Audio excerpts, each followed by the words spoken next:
离婚！你给我听着，你以后要是再跳舞给别的男人看，或者让别的男人看到你除了脸和手以外的地方，我……啊，主子，一欢还没回来。是啊，这一欢姑娘还没有回来，我们要不要派人去找一找？不用找了，真是胡闹！我回来了，主子。哎呦，一欢姑娘，主子担心你的安全呢。左大人，这边请。哦，好，主子告退了。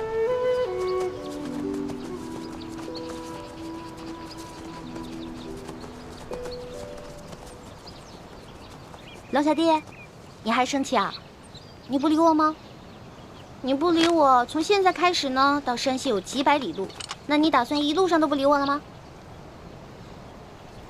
龙小弟，龙小弟，怎么办啊？我的龙小弟不理我了，怎么办呢？怎么办呢？怎么办？怎么办？怎么办呢？那好吧，离婚，你可知罪？奴婢知罪。那我问你，犯了什么罪啊？奴婢犯了贪吃罪、贪玩罪、贪杯罪。那你打算怎么赎罪啊？奴婢给主子唱首歌吧。如果主子笑了的话，就当原谅奴婢了，好不好？好吧，那你先唱来听听。好的，我现在就给您唱。嘻嘻嘻。主子听好了啊。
离婚！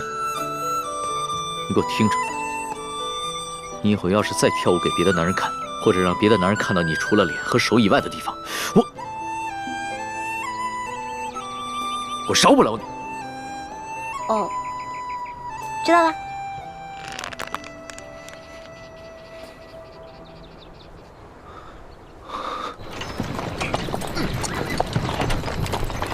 停！吁，三马，过来交钱。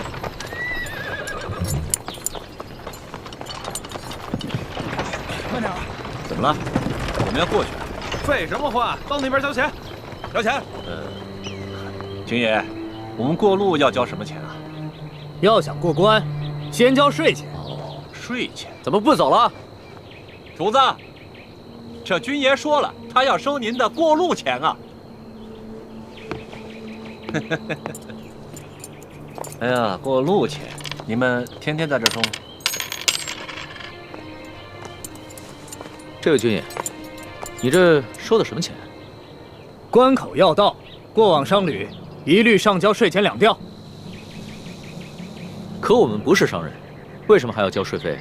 不管你是做什么的，只要从我这路口过，就得交钱。这大清立国30余年，怎么没有听过这样的规矩？少给我啰嗦！哎，干嘛？干嘛？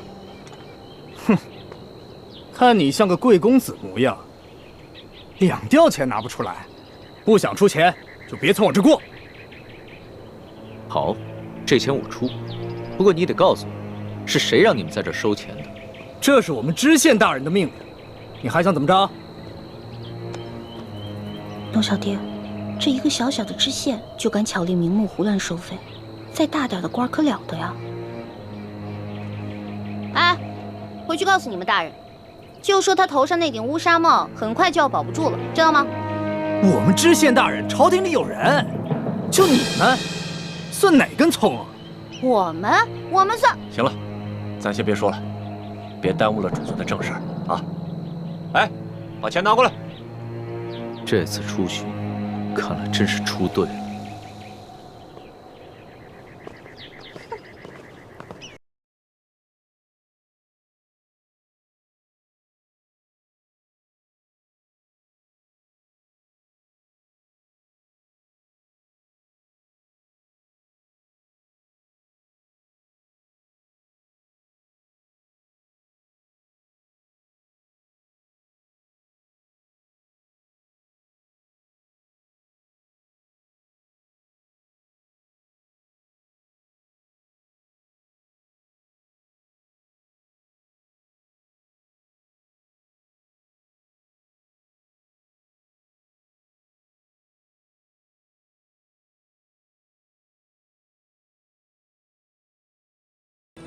哎，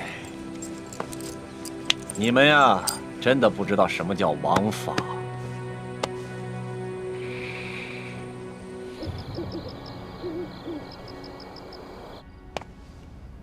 朕自入山西以来，一路所见，民多疾苦，而各地方官各自为政。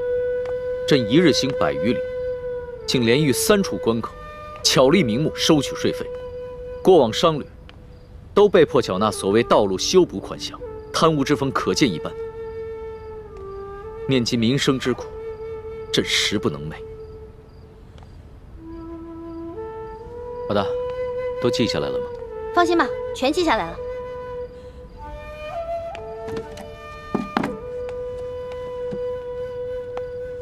老大，你觉得我能算是一个好皇帝吗？你呀，马马虎虎吧。你别生气啊！你之前跟我说的，让我在你面前不能说假话，只能说真话的。要是你以前这么说的话，可能我还会不高兴。但是现在我不会了。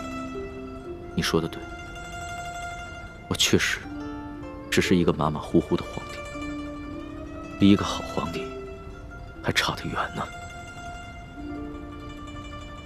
差得远呢。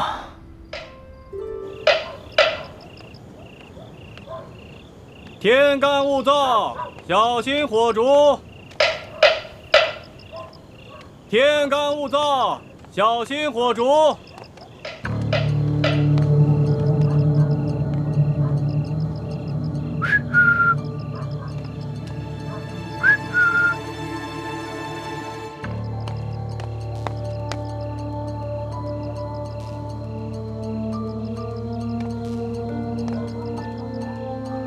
叶师弟呢？哦，他有点事耽搁了，要晚点才到。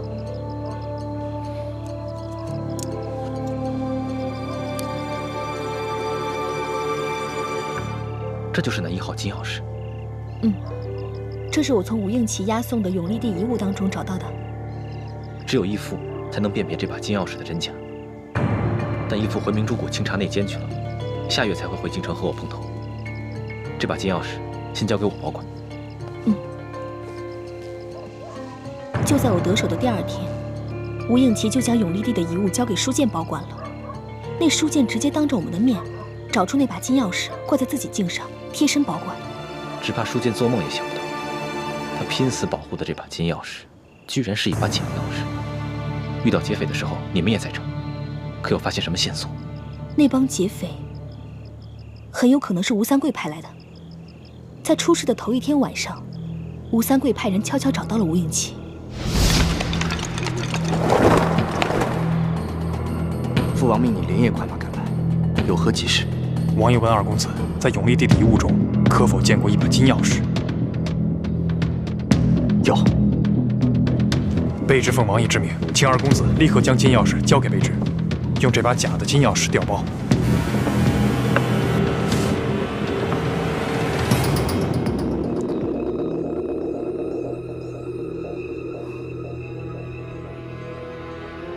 太迟了，我所押运的东西，在昨日已经全部交由山西总兵书剑。那书剑一见面，二话没说就当着我们面，直接把这把金钥匙找出来，贴身收藏。据说他是奉了皇上的密旨，亲自护送这把金钥匙进京，面呈皇上。坏了，没想到我一直快马加鞭，日夜兼程，还是晚了一步。朝廷为何会如此看重这把金钥匙？一开始父王也并不看重，可为何又突然派你索回？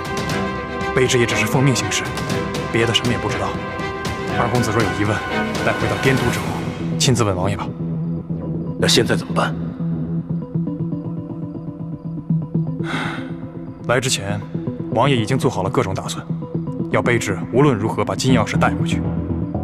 事到如今，卑职只能假扮盗贼，强行抢回金钥匙。到时候，还请二公子和石将军多多配合。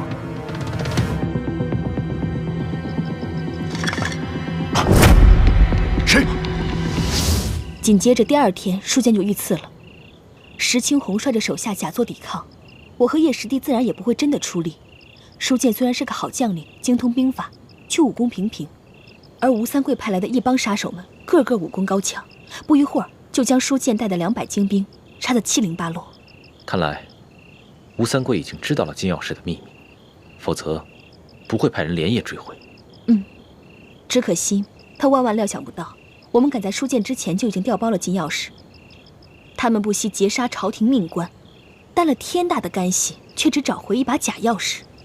这倒是个好机会。康熙跟吴三桂本来就彼此猜忌，我们正好可以借此机会激化他们的矛盾。那书剑伤势如何？他一直昏迷不醒，但还强撑着一口气。千万要留心书剑伤势的变化，同时留心舒婉心是否出现。如果有意外的话，马上联系我们，千万不能让康熙提前得到消息。我明白。